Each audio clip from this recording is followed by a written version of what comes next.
and want to get what he makes of it all. North Carolina Republican Senator Thom Tillis. Senator, just sort of we heard Jen Psaki a moment ago. It was different than what we heard last week, which sounded like a green light from the White House to proceed with these type of protests. Yeah, we heard it from Speaker Pelosi as well. I think it's inappropriate. It's unsafe, and it's inappropriate for the Supreme Court. Look, I've had multiple protests at my house. I've had them trespass my property. I'm an elected official. The justices of the Supreme Court should be treated differently. They should be treated with respect. And I do agree that I don't believe it changes their opinion, and it may galvanize their decisions.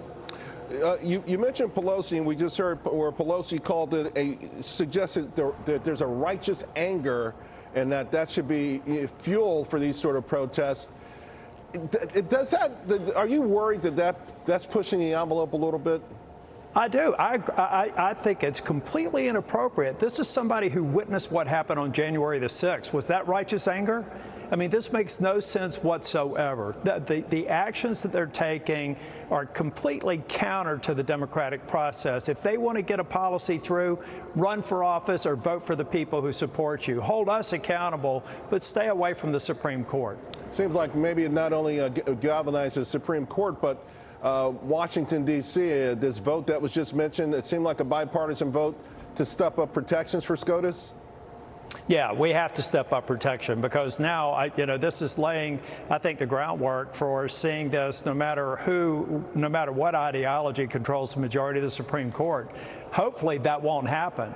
But I do see, it's called political physics. For every action, there's an equal and opposite reaction. This could set a completely different tone going forward, and we have to protect the justices. Well, let's switch from political physics to economic physics, if we can, because tomorrow we're going to hear from President Biden. He's going to lay out his plan to fight inflation, and he's set to contrast it against the Republican plan.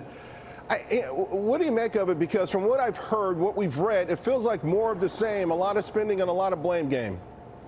Well, that's right. Look, the president they're lauding the jobs reports. They're casting their attention away from the fact that so many people have left the workforce, that 8 million jobs are open, that our productivity is suffering as a result. Inflation is going through the roof.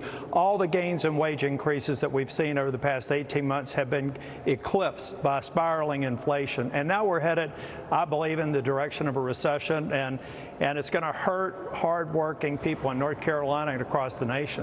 The worst first quarter productivity number since 1947. We drew down the most credit since December of 2010. We had first quarter GDP went down. And from the jobs report, the household survey had 353,000 jobs lost. This seems like an emergency, an economic emergency. Is there going to be a point where the White House accepts a midterm shellacking, or could there actually be some bipartisan effort to make it better? Look, anything that we could do to get people back to work, to ensure, to provide some certainty. The biggest problem that we have with this administration is they're rudderless in terms of economic policy. No responsible business is going to put a major capital expenditure in play right now, not knowing what the regulatory and tax environment looks like. You have people in Congress calling for taxes, calling for more regulations, calling for the very things that prevent productivity from improving. So apparently President Biden's going to use a plan that was drafted by Senator Rick Scott and essentially say Republicans want to raise taxes. What is the official Republican line right now? What are Republicans saying? Hey, if you vote us in, this is what we would do different.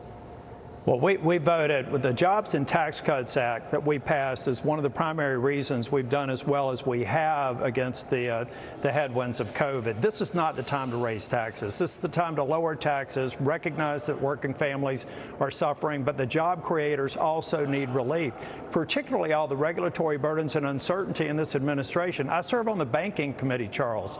Every single week we have a hearing talking about more regulations, more challenges, and ultimately costs that go down to the consumer. I don't believe that the Biden administration has the wherewithal to step back and say, look, we're not going to get the overreach that we asked for.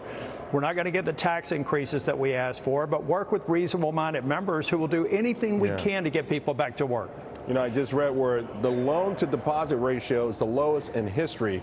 We need to get America working like it used to. Senator, thank you so much. Appreciate your time. Thank you, Charles.